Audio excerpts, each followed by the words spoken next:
Porquê que tem que comer sopa e peixe? Sandra, e agora sugeria falarmos de um outro tema que é muitas das vezes alvo de discussão à mesa entre pais e filhos. Estou aqui a falar da alimentação, daquilo que é a necessidade ou o benefício de incluir no dia-a-dia nas refeições a sopa e daquela luta que é, daquela guerra que é de incluir também nas refeições, nos hábitos alimentares, o peixe. O que é que tens a dizer sobre isto? Relativamente a esse assunto, nós temos um Programa Nacional de Alimentação Saudável, que é um programa prioritário. Prioritário porquê? Porque muita da nossa alimentação, atualmente dos portugueses e nomeadamente dos adolescentes, implicam erros alimentares que influenciam e promovem, por exemplo, excesso de peso, obesidade, e acabam por promover o desenvolver de doença crónica no indivíduo adulto. Estou-me a lembrar da doença cardiovascular e a própria obesidade ou excesso de peso, que depois tem consequências, quer a nível articular, circulatório e por aí fora. Mas para nos focarmos um bocadinho nas questões alimentares, nós procuramos o facilitismo. Portanto, o facilitismo, quando o jovem tem fome, é procurar, se calhar, os alimentos que saciam, não os alimentos com melhores nutrientes. Os mais rápidos. Os mais rápidos, de absorção mais rápida, e que tem muito a ver com a alimentação de sociedades desenvolvidas, não é? Estamos a falar de fast food, estamos a falar de comidas embaladas, sem utilização de produtos frescos, sem utilização dos produtos tradicionais, locais, sazonais, que não só do ponto de vista nutricional são melhores para a nossa saúde, como também são melhores no sentido em que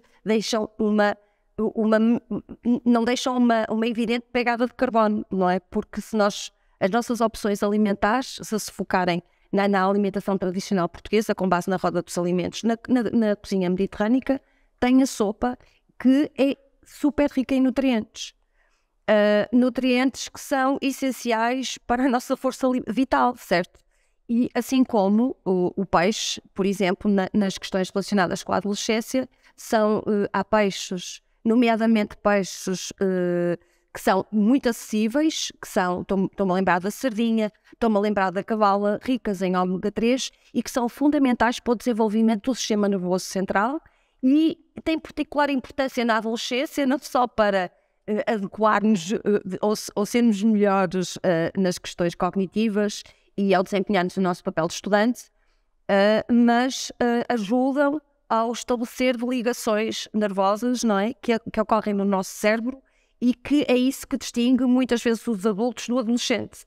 É que o adolescente já tem lá todas as células, todos os seus neurónios, mas tem menos ligações que o adulto. O adulto depois vai desenvolvendo essas ligações com a experiência. E o ômega 3 é essencial para esse desenvolvimento. Sim, mas eu só ia-te aqui interromper porque achei interessante aquilo que tu falaste, além da questão da alimentação propriamente dita enquanto estratégia para o bem-estar e para a saúde individual, também falaste aqui da questão da pegada ecológica, da questão elencada e ligada à parte cultural e à parte social. Sim. E eu acho que também nós devemos mesmo destacar essa parte. A parte da alimentação, além do valor nutritivo, também tem essa dimensão de responsabilidade e essa dimensão importante na socialização. E particularmente na nossa cultura, essa é uma boa tradição, nem todas serão, mas esta é um bom caso disso. É um momento também de partilha de experiências entre gerações, de fortalecimento de laços sociais e emocionais, e isto é uma dimensão que também é de valorizar. Exatamente. E também ia pegar aqui naquilo que falaste, que na nossa realidade atual, nos erros mais frequentes, eu também ia evocar aqui algo que se diz de uma forma popular e que neste caso eu confirmo, que é a questão dos erros alimentares frequentes e aquilo que muitas vezes utilizamos nessa perspectiva da fast food, do acesso rápido aos alimentos, nessa produção mais massificada, muitas das vezes para disfarçarmos alimentos de má qualidade e para disfarçarmos algum tipo de forma de cozinhar esses alimentos mais descuidada e mais desleixada, utilizamos muito sal, utilizamos muita gordura, utilizamos muito açúcar. Muito bem. Essas são as ferramentas do mau cozinheiro. Pronto, eu ia aproveitar também isso para reforçar que a parte nutritiva é muitas vezes, e deve ser associada a essa dimensão social, essa dimensão comunitária, e que felizmente, neste caso, uma alimentação mais saudável está ligada a esse benefício também em termos da comunidade, está ligada a melhores oportunidades de usufruirmos de sabores diferentes. Frescos, exatamente. Temos essa oportunidade, essa felicidade disto tudo de poder juntar, ou seja, aquilo que é mais saudável é melhor também para a sociedade. E para o ambiente. É óbvio que se eu for escolher produtos alimentares frescos, sem serem embalados, estou a retirar o plástico dos alimentos, estou a promover o produto local, nacional, e não tem nada a ver com protecionismo, tem a ver mesmo com aquilo que já falamos, que é a pegada de carbono, ou seja, é necessário menos transporte, os alimentos não são colhidos prematuramente e ficam acessíveis mais facilmente à população, que tem os produtos sazonais, não é? Fresquinhos, ricos em nutrientes, e temos que perceber que nós somos um país à beira-mar plantado, como muitas vezes se diz, portanto, a pesca faz parte da nossa tradição. Se optarmos, pesca sustentável. Portanto, optando então, por aquilo que é tão característico na nossa alimentação, que para além do pescado, falamos da sardinha, falamos da cavala com ômega 3, falamos dos produtos hortícolas, dos vegetais, e falamos também da forma como nós confeccionamos os alimentos, que também é muito importante. A forma tradicional, nós optamos, a sopa, por exemplo, é cozida, portanto, quando nós estamos a cozinhar os legumes, é a melhor forma de ingerirmos ou potenciarmos a ingestão daqueles nutrientes todos que não se perdem na água, porque lá está presente, não é? A água na sopa, e potenciamos então a absorção desses nutrientes que são tão ricos. Claro. E então, se calhar, desculpa mais uma vez interromper-te, mas eu iria pegar daquilo tudo que me disseste, e se calhar ia resumir assim da seguinte forma: além daquilo que é a importância objetiva da sopa e do peixe, efetivamente eles por si só são opções bastante válidas e recomendáveis, mas também por outro lado simbolizam aquilo que é a nossa boa tradição, aquilo que aquilo que melhor podemos oferecer para o nosso ambiente, para os nossos hábitos culturais. Acaba por ser, além do valor objetivo, aquele valor simbólico daquilo que deverão ser bons estilos de vida, e neste caso bons estilos naquilo que se refere à parte alimentar. Alimentação saudável, sim. Nós, para além da sopa e do peixe, queria aqui acrescentar também que um dos problemas e epidemias na juventude, na adolescência e na infância é o excesso de peso e obesidade, sendo que um dos erros alimentares é comer excesso de carne.